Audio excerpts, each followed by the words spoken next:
Welcome to my YouTube channel. Make sure you like, subscribe, and leave your comments down below. Like below. Shout out to the outsiders, Red from BGC12 and her girlfriend Lil Bit. I love their channel. They're called Us Outsiders. I love their channel, and I especially love when they do their intro. It gets me every time, and I just want to throw that in there. No shade to y'all. I love your channel. I love it so much. I just wanted to just throw that in there. I'm gonna link their channel down below if y'all haven't really watched their videos like that. But anyways, y'all, what's up? So in today's video, we're gonna be talking about a series of stuff from a movie called Trap, the Alice Cooper story, the Bad Baby versus Woah Vicky fight, and something that Tiara from BGC7 New Orleans had shared that happened in Evansville, Indiana, that really makes me sick. So let's get into the video. Now, number one on my list is what Tiara from BGC7 New Orleans, insert picture here, what she had shared that happened in Evansville, Indiana, that she has shared on Instagram that involves an adult male assaulting a little boy. And I'm fixing to get into it right now. I'm going to read what she had posted on Instagram. By the way, if y'all haven't followed her on Instagram, I'm going to insert her handle somewhere up here. It's called her Instagram is called at Tiara So Bougie. I'm going to put it up here somewhere if y'all haven't followed her. And like, this is just crazy.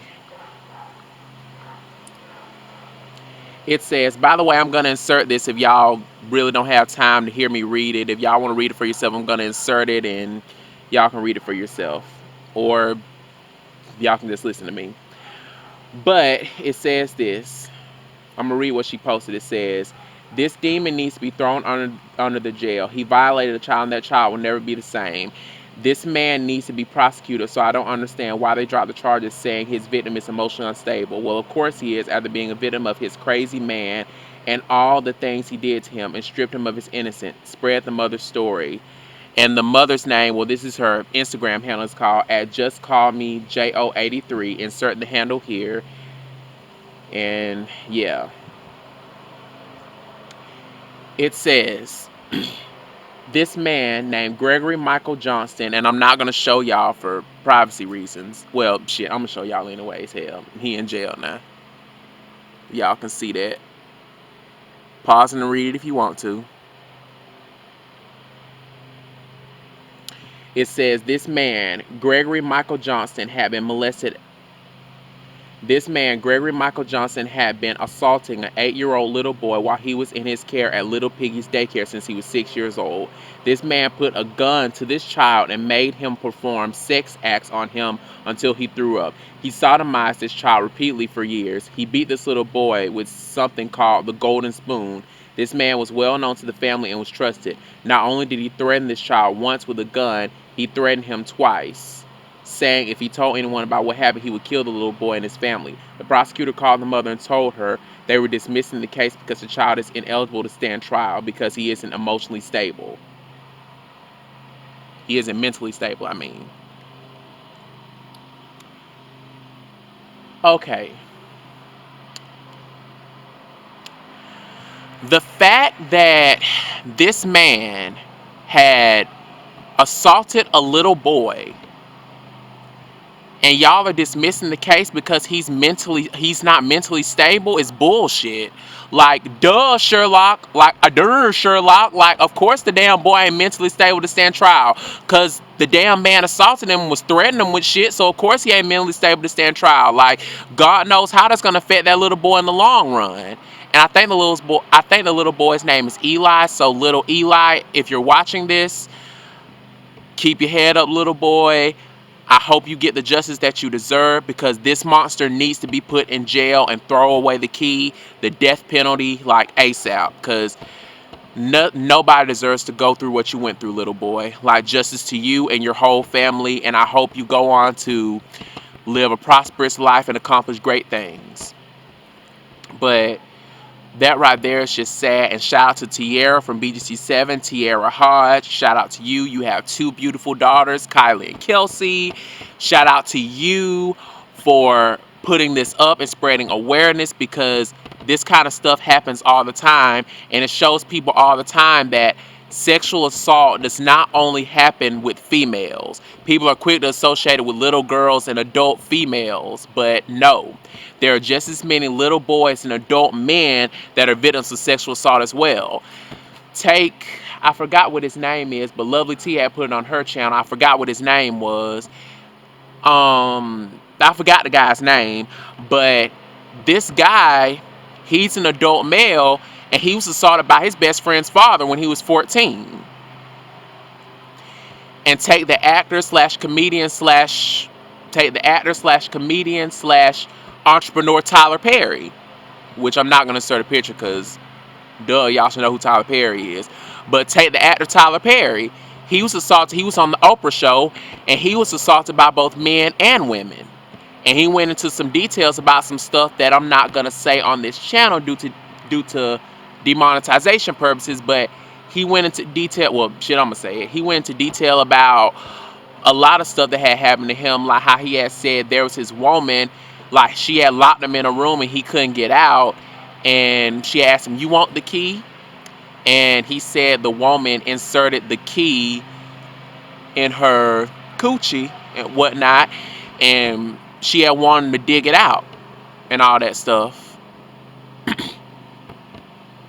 So that's a prime example. Sexual assault does not only happen with just women and little girls. It can happen with little boys, and it can happen with adult men, because, you know, there are those DL guys that assault little boys. There are those women that assault little boys. Like, sexual assault can happen to anyone: man, woman, girl, boy, male, female, anybody. So yeah, that's just about it for that. And also, I hope this spreads awareness to parents that you need to be careful who you leave your kid around, because not everybody, how can I say it?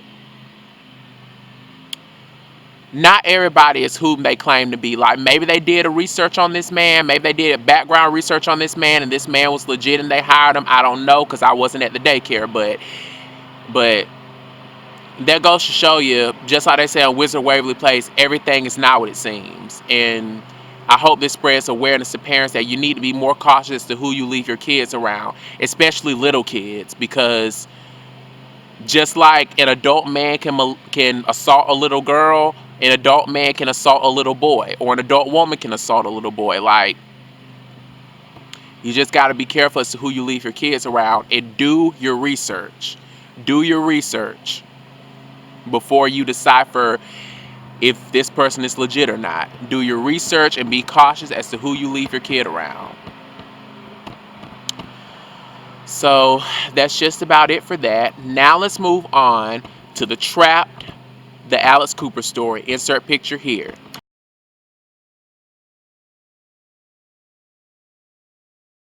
I'm not going to insert a trailer due to copyright purposes, but basically the whole gist of the movie is there's his girl, her name is Alice Cooper, and she grew up Mormon. For those of you who aren't familiar with what Mormon is, I'm going to insert the definition somewhere up here.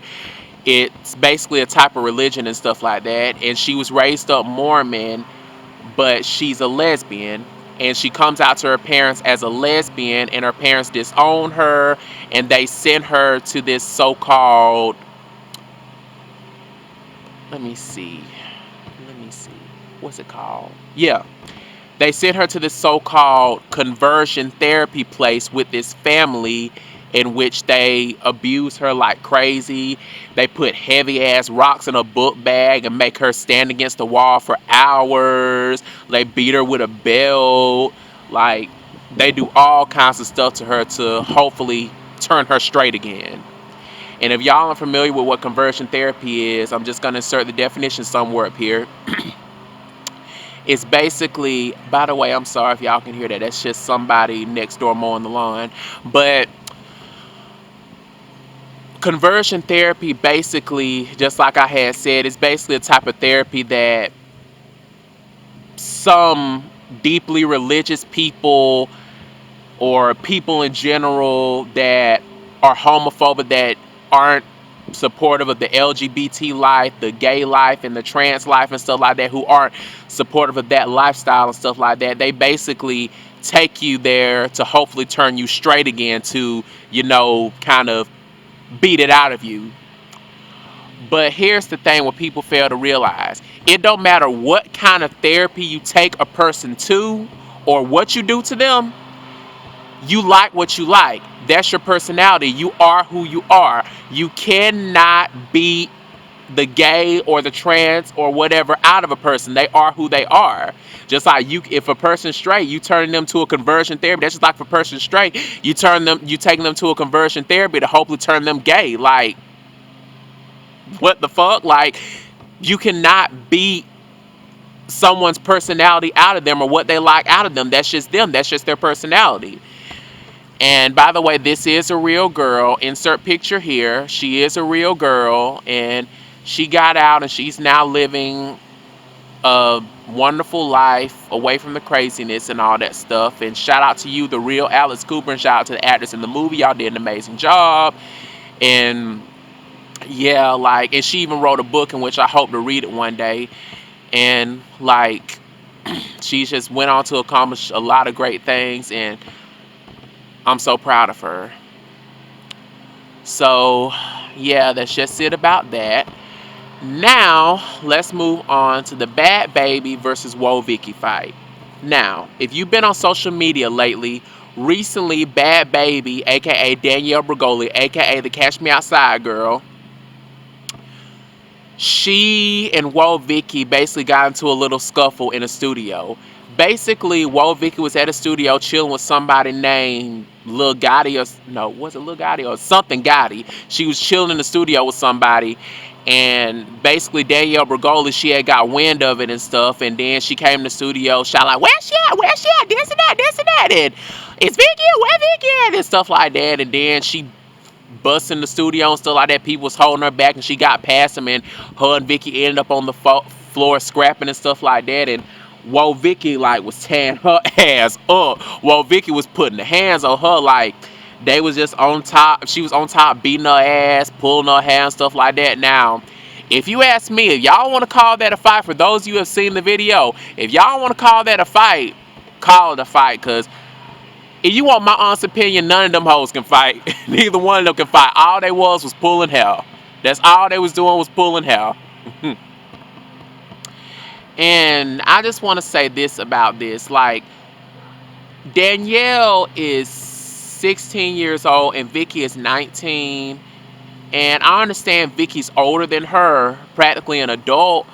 But it's just like this. There's only so much shit talking and all that other stuff that a person can go through until they're like the show and just snap. And Woah Vicky just snapped that day. And I just want to say, like,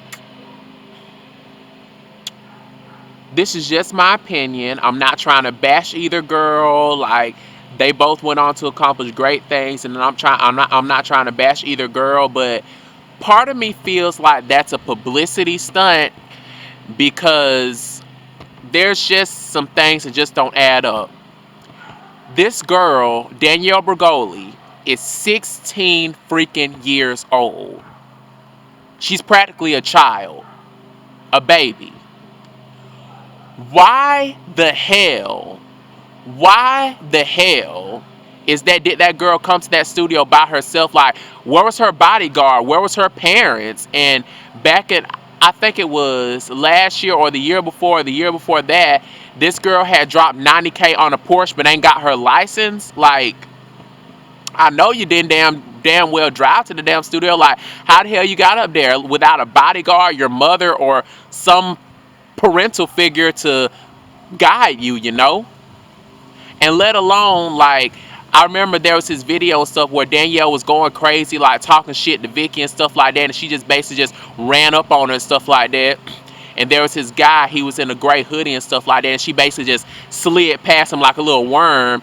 And I just want to say, nigga, you know damn well that little girl probably ain't even that little girl probably don't even come up to like right here or something like that. That's a little ass little girl. You tell me you let that little ass girl just move past your ass like that? You could have easily ran behind that damn girl and caught her before she got to Vicky.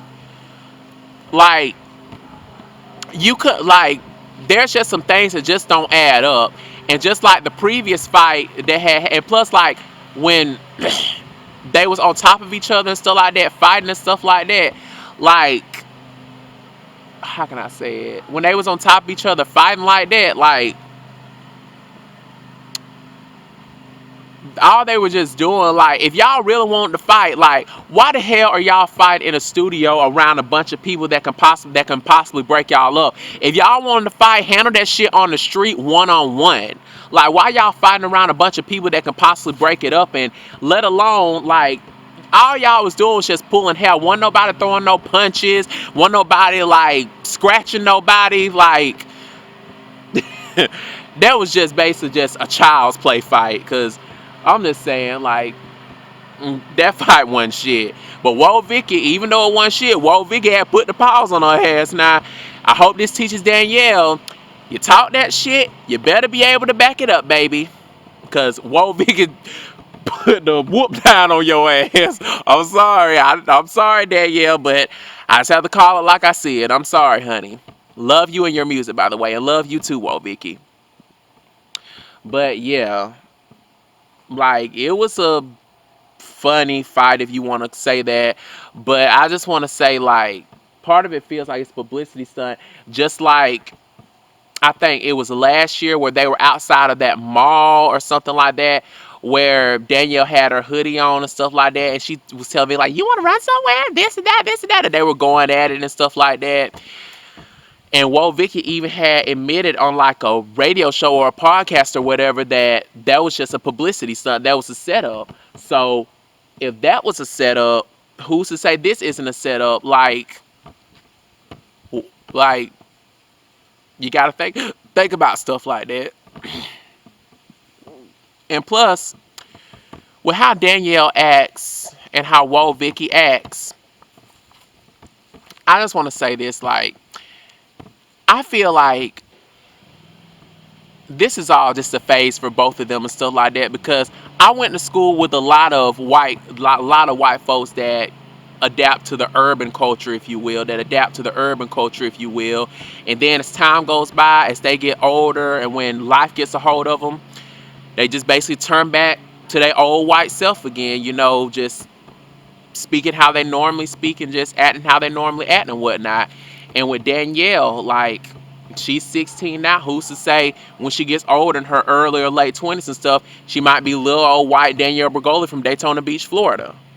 And who's to say with Whoa Vicky when she gets older, like in her early or late 20s and stuff like that, she may be little old Victoria Waldrop from Atlanta.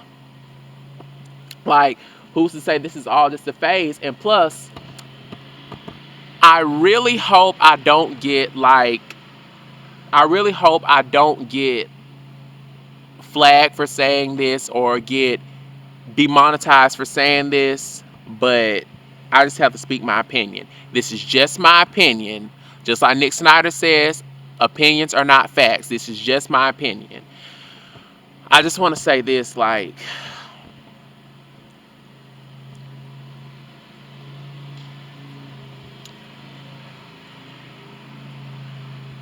it's just so weird how two white girls can go viral and blow up in a minute by adapting to the black culture, but but a black person cannot go viral and blow up just like that for adapting to the white culture.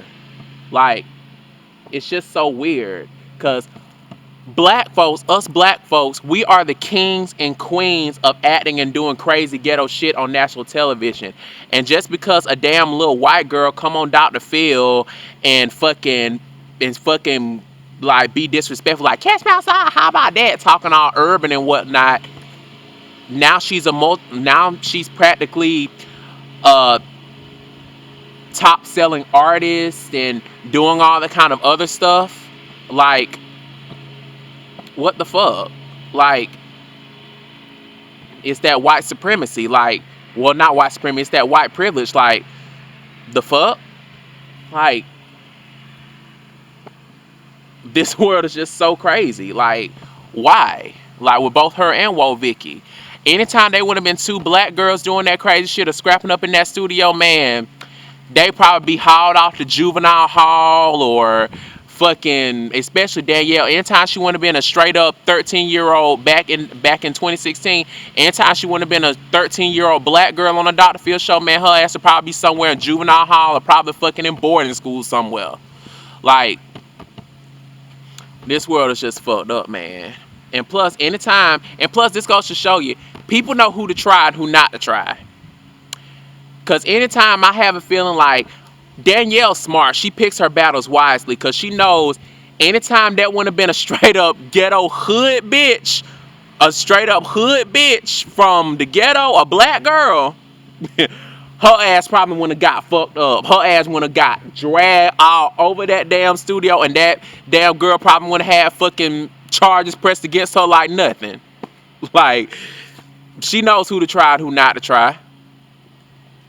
Just like with Woah Vicky. So, yeah, that's just about it for this video. Like always, don't forget to like, comment, subscribe. I'm going to link all my social media accounts in the description box down below. So feel free to add and follow me on those. Also, don't forget to turn that notification bell so you can get notified every time I upload a video. Peace.